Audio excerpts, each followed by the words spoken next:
Hey everybody, it's Cheryl Lawson. Thank you so much for listening today. I really appreciate Spreaker doing featuring me in their blog. If you haven't seen it, head over to blog.spreaker.com, and it's under Discovering the Community, Cheryl Lawson. Thank you so much. I am overwhelmed, actually by the number of people now following my little podcast. So, but it also encourages me to kind of get in and do more to try to give you something to listen to that might be of some value to you.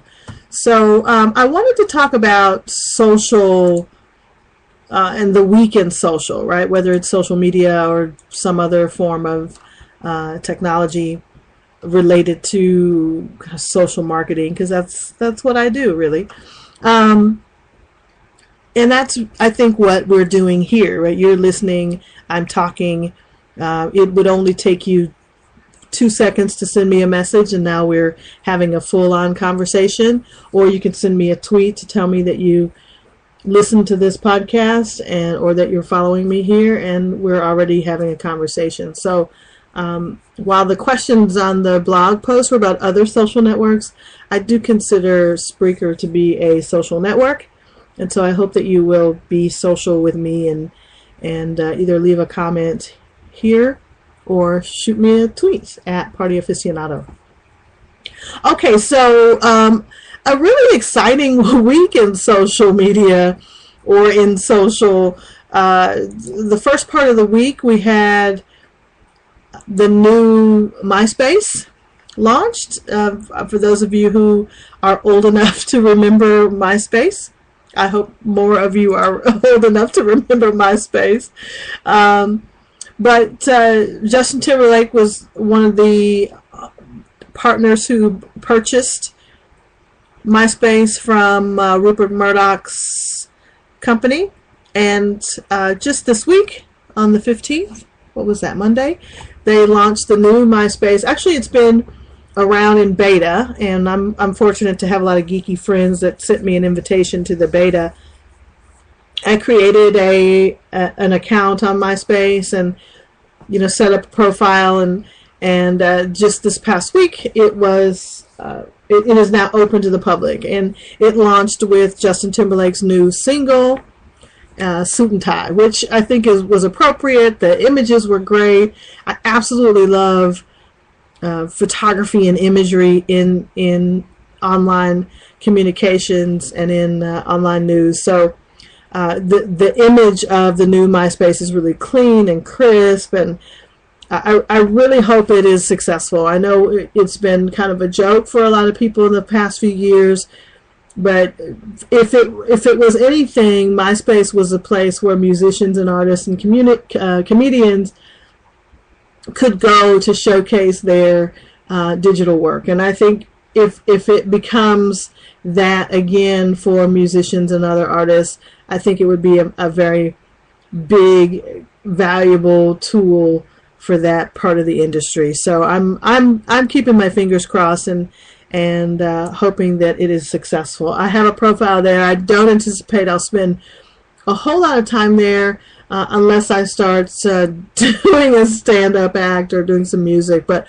I do plan to use it as a research tool to find artists and musicians. I do events, and so I'm always looking for entertainers and entertainment. So I will certainly use it as a tool to find what's hot and who is the latest and greatest artist. So that happened. And I thought it was pretty exciting. And then just a few moments later, Facebook had announced a press conference. And this was all on Tuesday. The 15th was Tuesday. So shortly after the announcement of the new MySpace open to the public, Facebook announced something called Graph Search. Is that what it's called? Yeah, Facebook Graph Search. And it is in beta. I actually watched the live stream or the live blog from Mashable and a couple other bloggers who were blogging from the press conference live, and then I got a chance to see some of the Facebook stuff. And I'll post where you can sign up for the beta in my description of this one. But let's talk about what Facebook Graph Search is. It is kind of what it sounds like. It is the ability to search and find specific things and things that your friends like on Facebook. And if you spend any time using Facebook, you know that search has been the worst thing about it. Well, one of the worst things about it, and it just didn't work. You know, you'd search something and you could not find anything specific. And so with this new graph search, you'll be able to search photos. You'll be able to search friends, things that your friends like. It says, let's see. Graph Search will help you instantly find others, learn more about them, make connections, explore photos, quickly find places like local attractions and restaurants, and learn about common interests like music, movies, books, and more. All results are unique based on the strength of relationships and connections. And the other thing that I think was really focused upon was privacy issues. So you can search anything, but you will only see what your relationship with that other person will allow you to see. So if you have something on your profile that is public and somebody searches for that, then whatever you have that is public will be in those results, or at least available in those results. If you have marked it private or just for certain friends, unless those friends are doing the searching, it will not be discoverable in the new search results. One of the things that I think was really valuable was, I don't know how to pronounce Vadim's last name. It's Lavrusik. I know I'm really messing that up, Lavrusik, but I will also post a link to his post. But he works in the Facebook for journalists department, and he created a post called How Journalists Can Use Facebook Graph Search for Reporting. And after seeing his post, I really thought, okay, so now I can see how you can use this graph search for just about anybody. And specifically, he used journalists. So now if you're looking for a particular journalist, let's say I want to find journalists in Tulsa, Oklahoma, I can search Tulsa, Oklahoma journalists and find all of the journalists in Tulsa, or at least those who have listed that that's what they do for a living in their profile. And I can either create a list, or if there's one specific person I need to contact for a story, or if you are a journalist and you're looking for another journalist to help you with a local story. I think one of the better opportunities is going to be, let's say, a CNN hears about something that happens in Joplin, Missouri, and they need to have somebody on the ground, or they want to contact the news station or a local reporter who has maybe done some background on the story or who has been covering the story. I think this graph search is going to be beneficial for people in situations like that. Also for bloggers, if you have a blog and you're wanting to write a story about something and you need, let's say you need images or you need background, or you want to find one of your friends who have been to a location or to a vacation spot or eaten at a restaurant, and you need a story or background or some other opinion for photos, you'll be able to search specific things, especially photos. In the example that Vadim gives, he used the Olympics, and all the Olympic photos that came up, there were more than, I think, 1,000 photos under one person's profile search. And again, if you're going to use those photos, you have access to who took the photo, who owns the photo. You can contact them personally and ask them for permission to utilize the photo. I see that being valuable in, let's say, I go to a party and I snap a photo of P. Diddy or somebody who's at the party, and a journalist is looking for a story on P. Diddy's white party, and I just so happen to have a photo. They can send me a message right on Facebook and ask permission to use that photo. If I have put the photo out publicly, or if it's a journalist that's connected with me personally, then they can contact me and say, hey, can we use your photo of Diddy's party, right? So I don't know where that analogy came from, but you know, it works.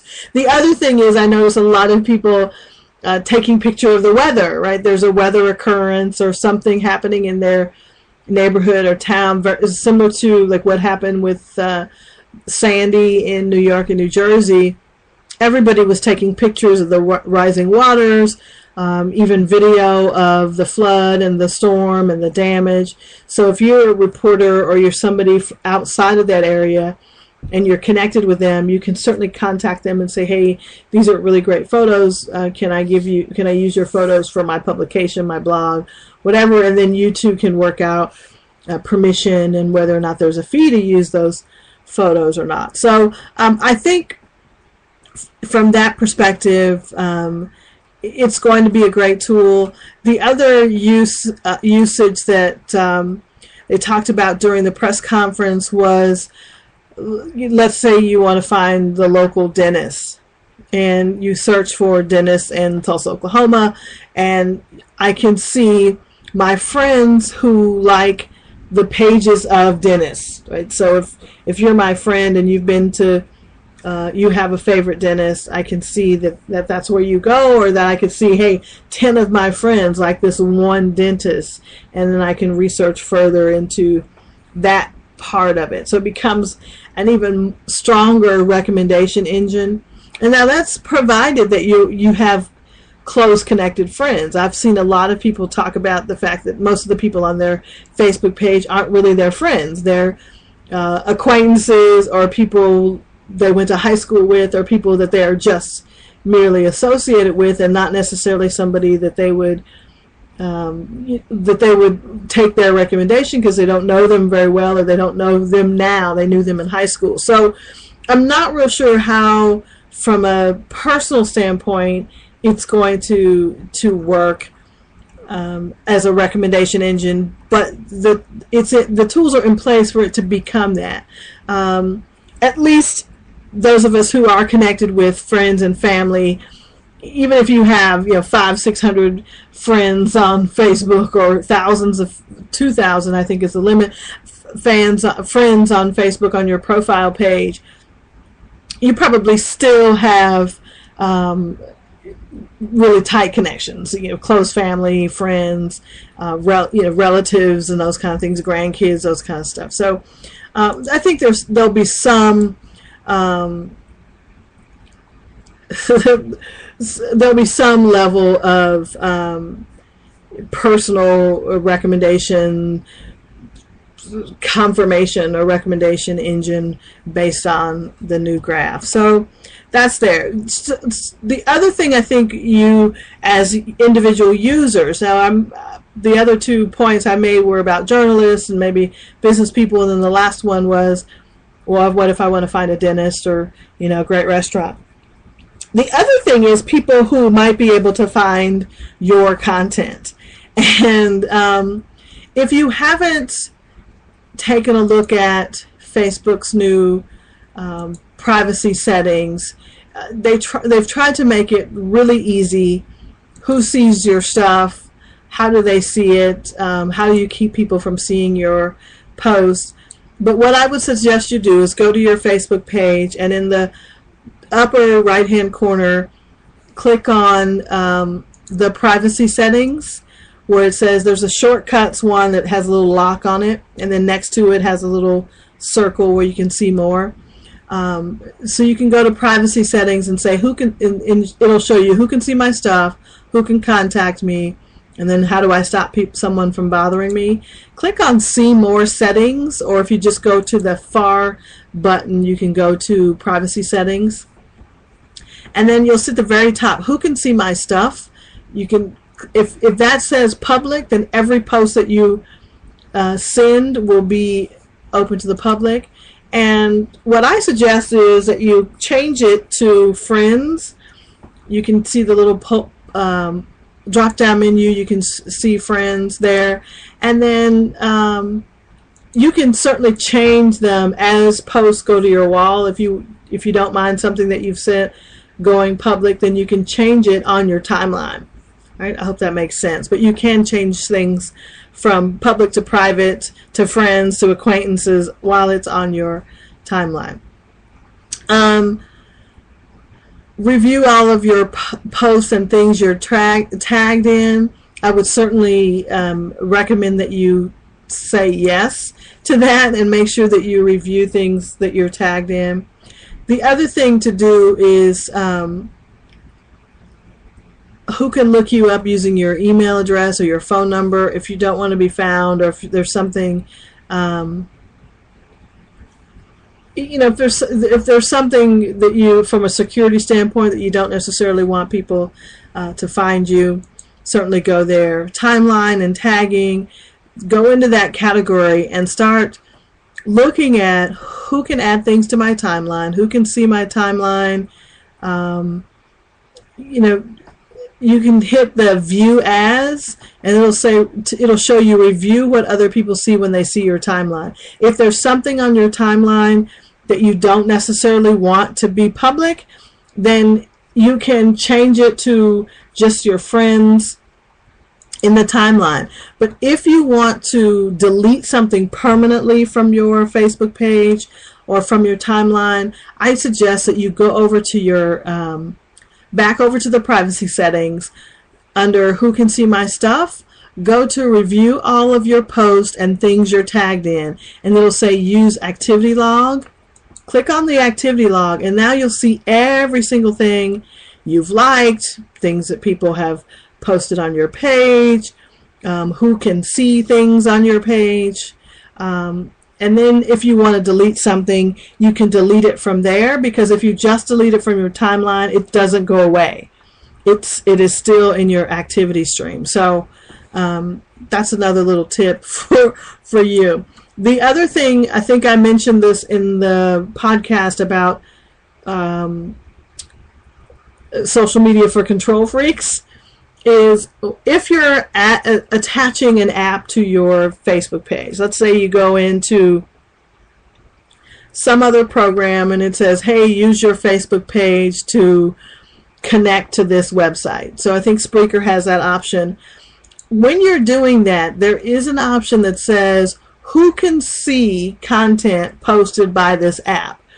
So let's say we connected Spreaker, and I only want my friends and close associates to see my Spreaker podcast, which of course that wouldn't be the case. I don't mind them public since they're public here, but any other app, maybe you don't want, let's say you play one of the games, right? The poker or something like that. When you connect your Facebook page, you don't necessarily want all of the poker every time you log into that game on your phone to be posted to your timeline. So you can just say, any post from this app, I want it to only be visible to me.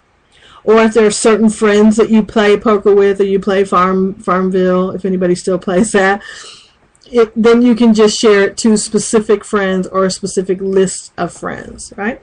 So, two things that happened this week. New MySpace is out. I hope it's successful.